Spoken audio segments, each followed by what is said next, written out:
Hi everyone, Alan here once again, and welcome to the Alan Kane's Daily Blog YouTube channel.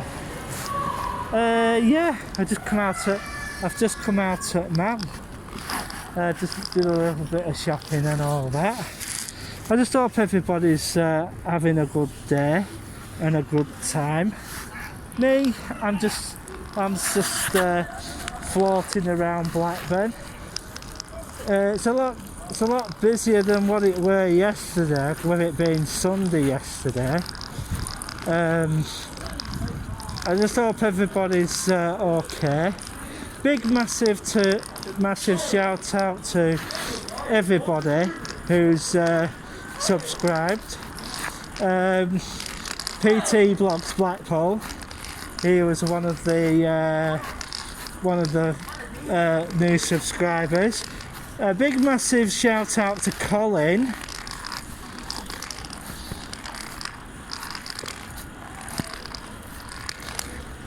And also big massive shout out to Beyond the Edge. He put a really good video up the other day about the Central Pier and the Walser and all that, which was really absolutely brilliant of him for doing. And he's been putting a fair few videos up his late. And if you really want to see more of Blackpool, hit him up with a subscribe, because you know that guy's really worth supporting. You know, it's really the stuff that he does, and you know, especially the drone footage and stuff, and also take a walk on the wild side. He does quite a few good videos as well. So you know, and Helen's crowd loud and proud. Leroy, a big massive shout out to you. You know, really enjoyed the fish and chip shop on Friday. Very nice. Made me really hungry after you showed that. Yeah, and that thing about the Christmas tree, I thought that was absolutely hilarious. Yeah. So, yeah. So, you know, big massive thank you, because I was really feeling it the other day. I really was. So I was going through all the blogs that, you know, on YouTube, you know, especially the Blackpool ones. Yeah, I really do feel that Blackpool it's going to have to do something, you know, about the abandoned hotel situation. Basically, they should go to Pete Marquez and say, Pete, we've got all these empty hotels that need knocking down. Do we get a discount if we bring loads of work to you? And see what he says. Yeah, because you know, it's just one of those things that happens. You know, it'd be a really big boost to his business. You know, it's a good company, is Pete Marquez, because we usually see him around Preston and knocking old buildings down, knocking old buildings to crap. You know, because they're really good at what they do. You know, yeah. So, yeah, big shout out to Pete and his crews. because you know they do. You know, they don't get the credit they deserve. You know what I mean? I think demolition's demolition, but I've got to tell you, there is actually a science to proper demolition, and he's one of the masters of doing it, and doing it properly and doing it right. And yeah, I'm sat on the corner of Angel Street and Railway Road at the moment, where Frankie's Burger Bar is across the road there. I don't know if it's open or not. The last time I went in there, Frankie's across the road there. Well, I was sat in there for ages, absolutely ages. It took them half an hour to do 2 persons burgers. That was then, because they only but take my hat off to them. They'd only started up that week when I went in, so it was really a bit of I was a bit too harsh on them, really. But you know, sometimes that's what happens. Yeah, I'm just sat here at the moment. I'm sat here at the moment with my iron brew, sugar free. You know, that's what I like. I am thinking about getting a PO box so you lot can send me letters and stuff.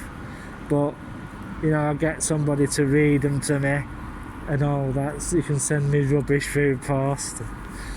Aye. So yeah, I just hope everybody's safe and well. And you know, I'm just sat on. Well, there's not many people walking around at the moment. The mallet itself, I couldn't really get any pictures of, because I have got pictures up there, but they were really illegally taken. But you know, I just have to be extremely careful next time I go in there. So yeah. Well, if you celebrate Christmas, all the best for it. And yeah, I went into college the other day. Well, I went in this morning actually. They couldn't really do anything for me because they basically turned around and wanted me to pay for everything. Well, the major problem is with that, I'm skint. I'm absolutely totally skint.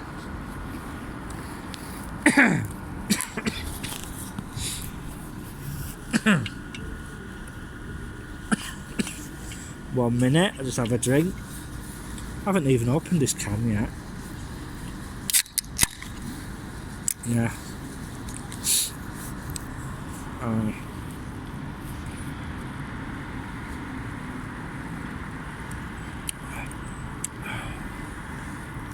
Nice iron brew. Made in Scotland. Aye. So,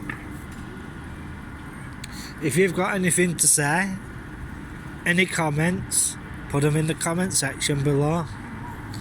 There's another thing I wanted to talk about. If you're seeing a lot of ads on the channel, please let me know, because the thing is, where YouTube has been going of late, they're basically penalising some YouTubers on the monetisation part, and quite a few YouTubers have started to notice some of the bigger channels have started to notice as well that YouTube is not paying them for the monetization on their channels. I can't remember how many subscribers you have to have. I think it's out 1,000 subscribers or something. For you know, to make monetization feasible for them. But the thing is, YouTube has basically turned round and raised that bar a little bit. You got to have a bit, basically at least 2,000 in some cases, and you know,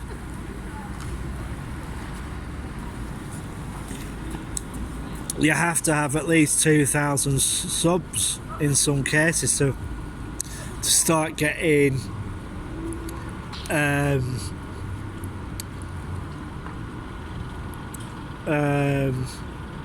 views, and like the actual amount of views that in some cases some of the placed on YouTube, on some YouTube channels, is over 10,000 views. That's per YouTube video. So, and you've got to get basically over 1,000 subscribers. But that has actually been changed. That's gone from 1,000 subscribers, unless you're an established channel from earlier on before the rule change.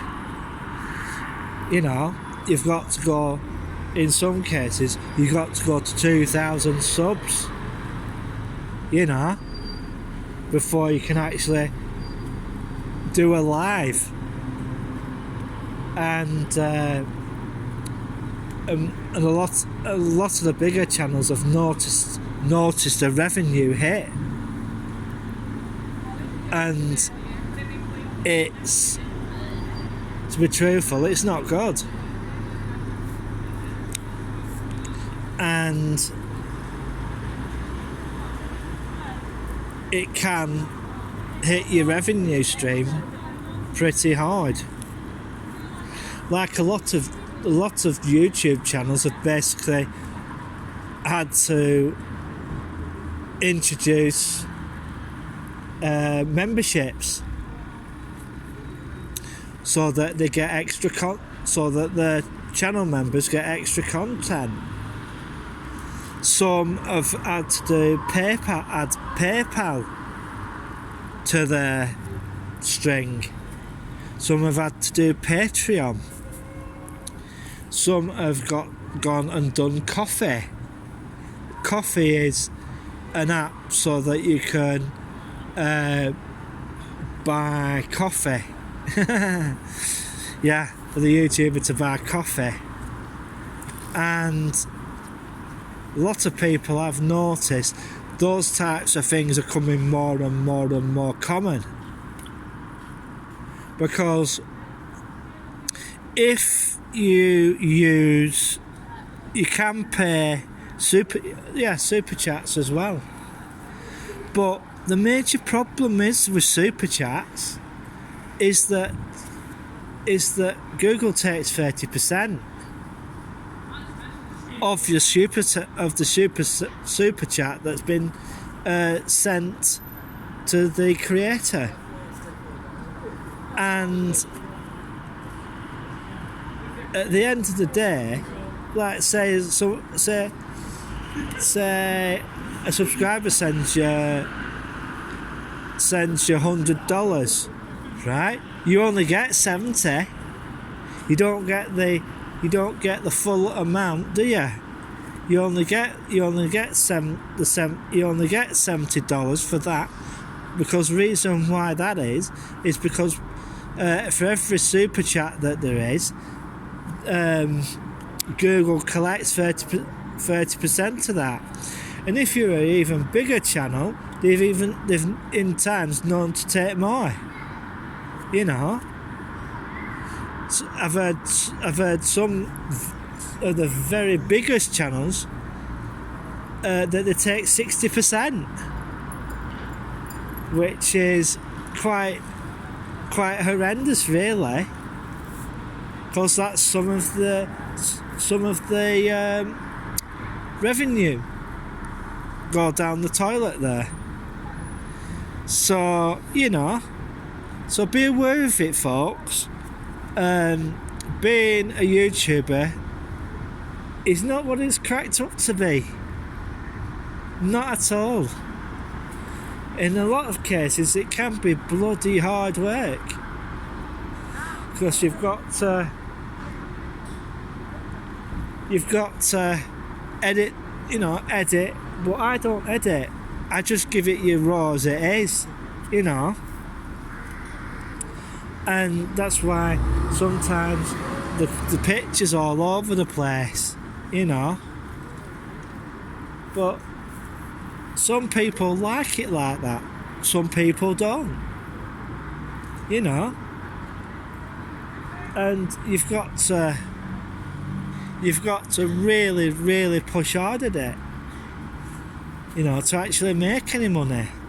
Those people who get these buttons, so, you know, for so many subscribers, you know, sometimes us YouTubers have to collaborate together, you know, like, you know, say if I were to go to go through the Blackpool channels, I bet, because there's so few of them, you know, I tell everybody to subscribe to them, to subscribe to them all, because if you subscribe to them all, you're helping them all out. And eventually, if we cross-subscribe, right, for, you know,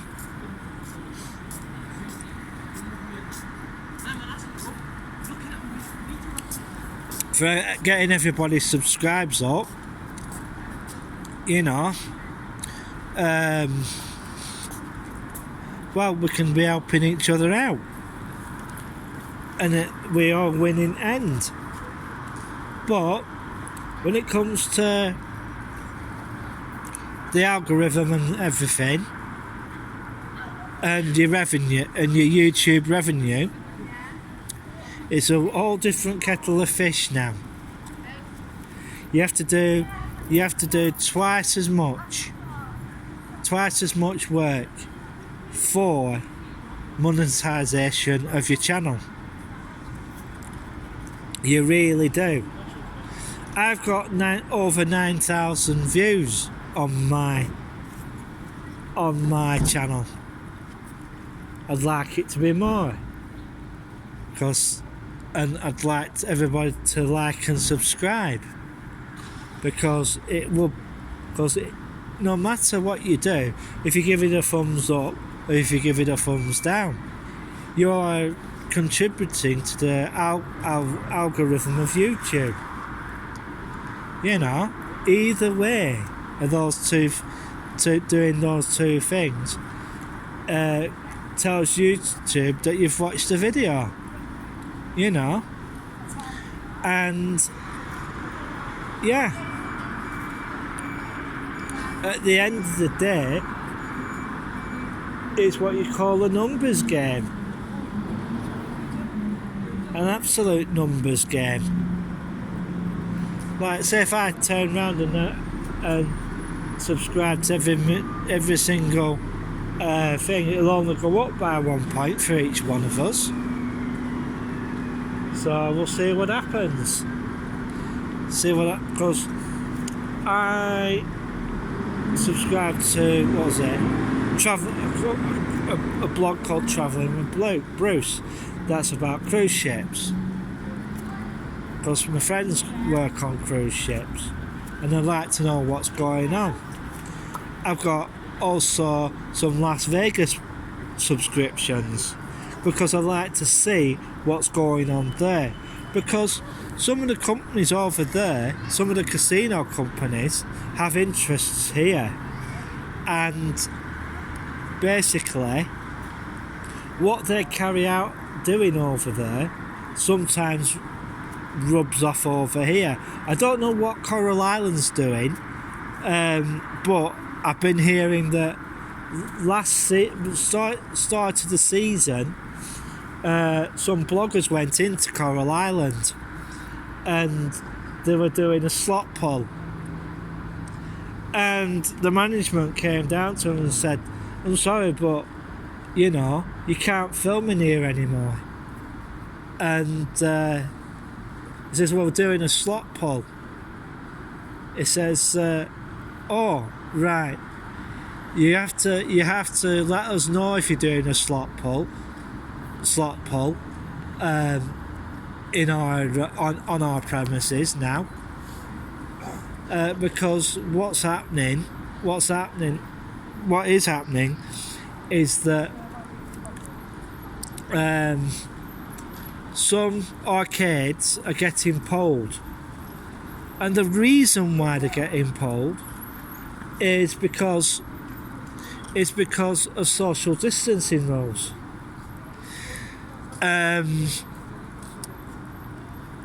They were letting way too many people into the arcade, into the actual arcade itself, and the council came along and told them, "You're only allowed so many people in the arcade to keep your license."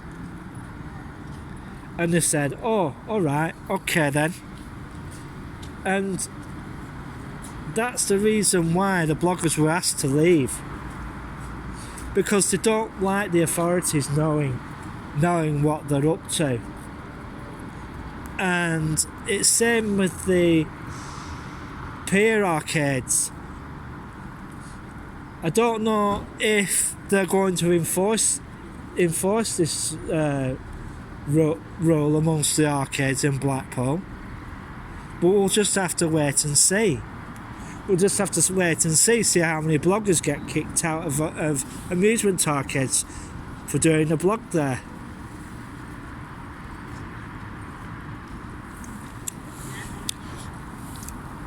One of the other things that what could do with happening, they have something called the winter fire season at Blackpool.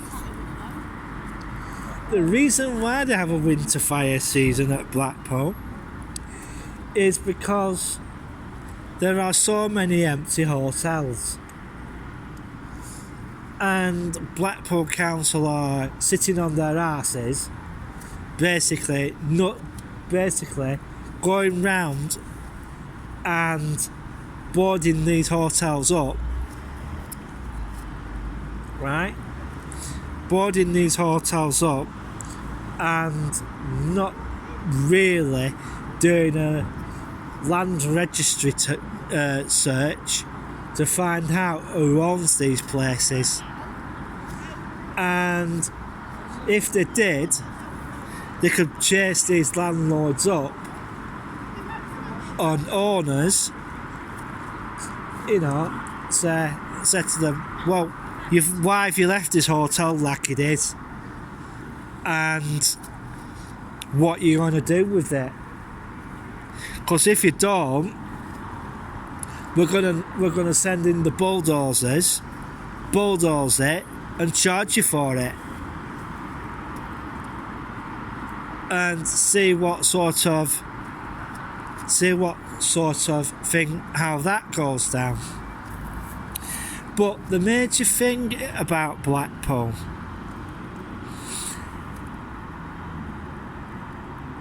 it doesn't have what we call resort hotels. That means, like, what should be happening in Blackpool is we should be following the Vegas model, right? The hotels in Blackpool are really too small, and basically Blackpool Council won't let developers go up to the certain height. The reason why is because of the landmark, of one major landmark in the town, and that's the tower. They don't want to get the tower obscured by tall buildings. But I'm sorry to say this to you, Blackpool Council, not many people are interested in some scruffy little tower in middle of a town, you know. Merlin Entertainment has been saying that they keep having to reimagine the attraction in there to keep crowds coming in. But the thing is, I'd like to see Blackpool grow into not a town, from a town resort to a city. That's what I'd want if I was Blackpool,